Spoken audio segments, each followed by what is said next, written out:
ओम श्री विष्णुवे नमः। जय श्री राधे कृष्ण मित्रों, स्वागत है आपका अपने चैनल गुरुवाणी में। बोलिए श्री लक्ष्मी नारायण भगवान की जय। बोलिए श्री राधा कृष्ण भगवान की जय।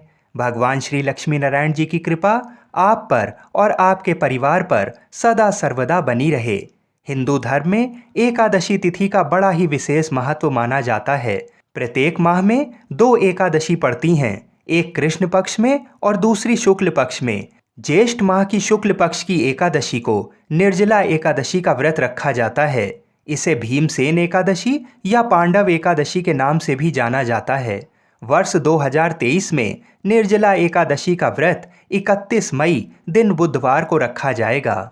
साल भर में 24 एकादशियां आती हैं, किंतु इन सब एकादशियों में ज्येष्ठ शुक्ल एकादशी सबसे बढ़कर फल देने वाली समझी जाती है, क्योंकि इस एक एकादशी का व्रत रखने से वर्ष भर की एकादशियों के व्रत का फल मनुष्य को प्राप्त होता है। निर्जला एकादशी का व्रत अत्यंत संयम साध्य है। इस युग में ये व्रत संपूर्ण सुख भोग और अंत में मोक्षदायक कहा गया है। निर्जला यानी ये व्रत बिना जल ग्रहण किए और उपवास रखकर किया जाता है, इसलिए ये व्रत कठिन तप और साधना के समान महत्व रखता है। पौराणिक मान्यता है कि भोजन संयम न रखने वाले 5 पांडवों में से केवल भीमसेन ने ही इस व्रत का पालन किया था, इसलिए इसका नाम भीमसेनी एकादशी भी हुआ। जहाँ साल भर की 24 एकादशियों के व्रत में आहार संयम का महत्व होता है, वहीं निर्जला एकादशी के दिन आहार के साथ ही जल का संयम भी जरूरी है। इस व्रत में जल ग्रहण नहीं किया जाता है। यहाँ तक कि जिन मनुष्यों को अन्य एकादशियों के व्रत भंग होने का दोष लगता है, वो दोष भी निर्जला एकादशी का व्रत करने और उसकी कथा को सुनने से दूर हो जाता है। आज के इस वीडियो में हम आपको निर्जला एकादशी की वही व्रत कथा को सुनाएंगे जो महर्षि व्यास जी ने भीमसेन को सुनाई थी, और कथा सुनाने के बाद निर्जला एकादशी की संपूर्ण पूजा विधि, महत्व, नियम और एकादशी तिथि की संपूर्ण जानकारी देंगे। और साथ ही साथ ये भी बताएंगे कि एकादशी के अगले दिन व्रत का पारण कितने बजे करना शुभ होगा और व्रत क्या खाकर खोलें। तो आइए भगवान श्री लक्ष्मी नारायण जी के चरणों का ध्यान करते हुए निर्जला एकादशी की व्रत कथा को सुनते हैं। व्रत कथा को सुनने से पहले हमारा आप सभी से विनम्र निवेदन है कि आप भी अगर भगवान श्री राधा कृष्ण जी के भक्त हैं तो इस चैनल को सब्सक्राइब अवश्य करें और कमेंट में जय श्री राधा कृष्ण अवश्य लिखें। शौनक आदि 88,000 ऋषि मुनि बड़ी श्रद्धा से इन एकादशियों की कल्याणकारी व पापनाशक रोचक कथाएं सुनकर आनंद मग्न हो रहे थे। अब सबने ज्येष्ठ माह के शुक्ल पक्ष की एकादशी की कथा सुनने की प्रार्थना की। तब सूत जी ने कहा, महर्षि व्यास से एक बार भीमसेन ने कहा, हे पितामह, भ्राता युधिष्ठिर, माता कुंती, द्रौपदी, अर्जुन, नकुल और सहदेव आदि एकादशी के दिन व्रत करते हैं और मुझे भी एकादशी के दिन अन्न खाने को मना करते हैं। मैं उनसे कहता हूँ कि भाई, मैं भक्ति पूर्वक भगवान की पूजा कर सकता हूँ और दान दे सकता हूँ, किंतु मैं भूखा नहीं रह सकता। इस पर महर्षि व्यास जी ने कहा, हे भीमसेन, वे सही कहते हैं। शास्त्रों में वर्णित है कि एकादशी के दिन अन्न नहीं खाना चाहिए। यदि तुम नरक को बुरा और स्वर्ग को अच्छा समझते हो तो प्रत्येक माह की दोनों एकादशियों को अन्न नहीं खाया करो। महर्षि व्यास की बात सुन भीमसेन जी ने कहा, हे पितामह, मैं आपसे पहले ही कह चुका हूँ कि मैं एक दिन तो क्या, एक समय भी भोजन के बिना नहीं रह सकता। फिर मेरे लिए पूरे दिन का उपवास करना क्या संभव है? मेरे पेट में अग्नि का वास है जो ज़्यादा अन्न खाने पर ही शांत होती है।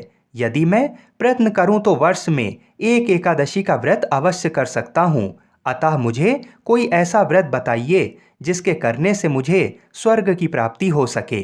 भीमसेन की बात सुन व्यास जी ने कहा, हे पुत्र, बड़े बड़े ऋषि और महर्षियों ने बहुत से शास्त्र आदि बनाए हैं।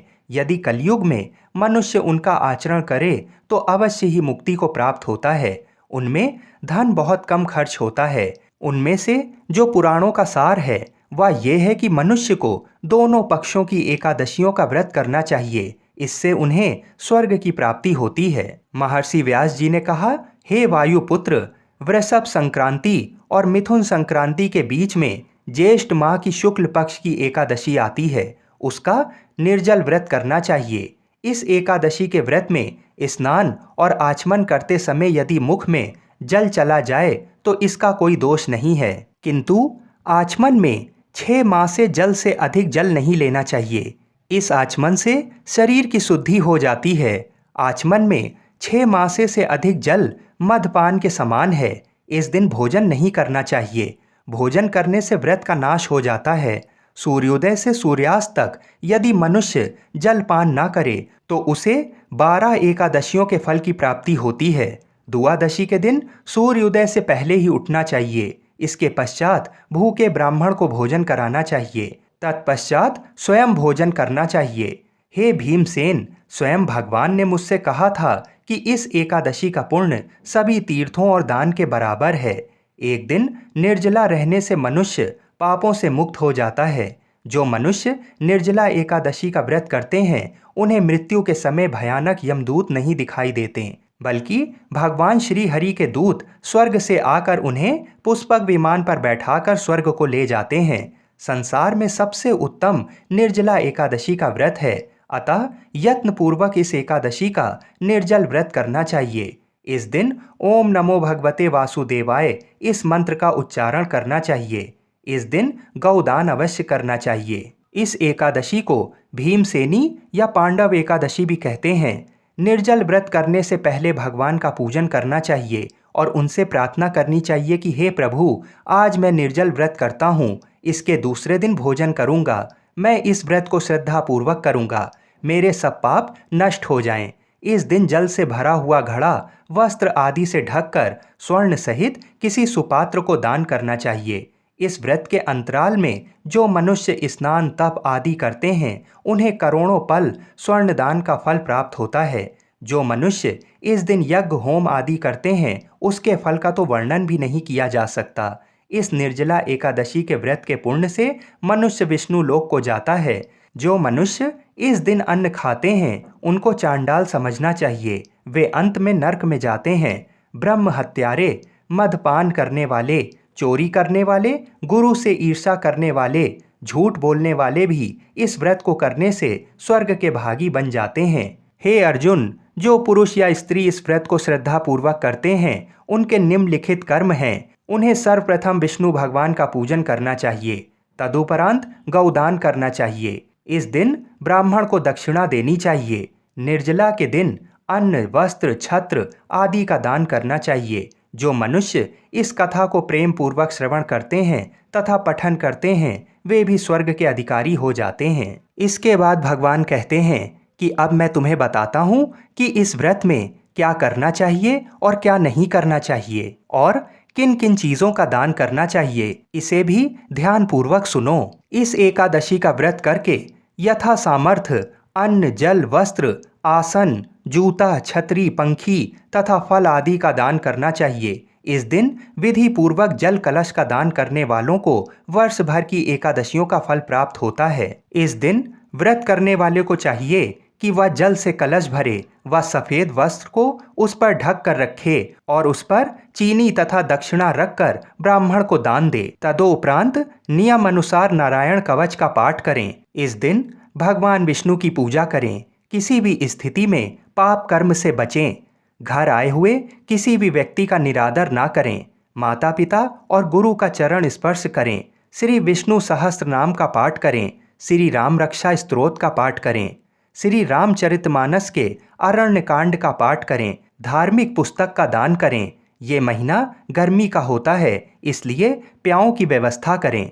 अपने घर की छत पे पानी से भरा पात्र अवश्य रखें। गाय को चने की दाल अवश्य खिलाएं। इस दिन पीपल और तुलसी के पेड़ का पूजन करना चाहिए और शाम के समय घी का दीपक पीपल और तुलसी के पास अवश्य जलाएं। केले के पेड़ की पूजा करें और केले के पेड़ के पत्तों पर हल्दी का तिलक लगाएं। ऐसा करने से हमें अपार धन और सुख समृद्धि की प्राप्ति होती है।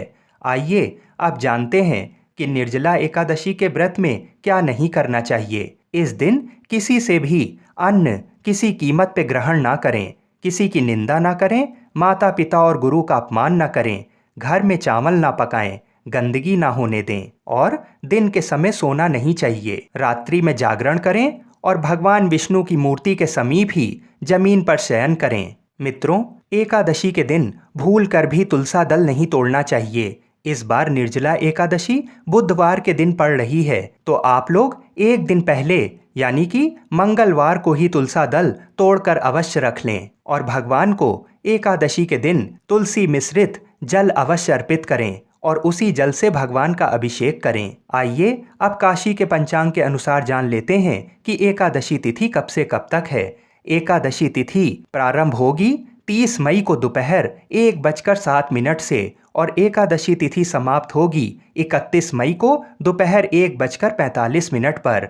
तो उदया तिथि के अनुसार सूर्योदय के समय एकादशी तिथि 31 मई को होने के कारण निर्जला एकादशी का व्रत 31 मई को ही रखना शास्त्रानुसार सर्वोत्तम रहेगा। अगले दिन व्रत का पारण करने का शुभ समय होगा 1 जून सुबह 5:08 से लेकर सुबह 7:51 के मध्य में। जब हम अपना व्रत शुभ समय में खोलते हैं तभी हमें एकादशी व्रत का पूरा फल प्राप्त होता है। एकादशी का व्रत आंवला खाकर खोलना चाहिए और द्वादशी के दिन चावल अवश्य खाने चाहिए। बोलिए श्री लक्ष्मी नारायण भगवान की जय। बोलिए श्री राधा कृष्ण भगवान की जय। बोलिए श्री तुलसी सालिग्राम जी की जय। जय जय श्री राधे।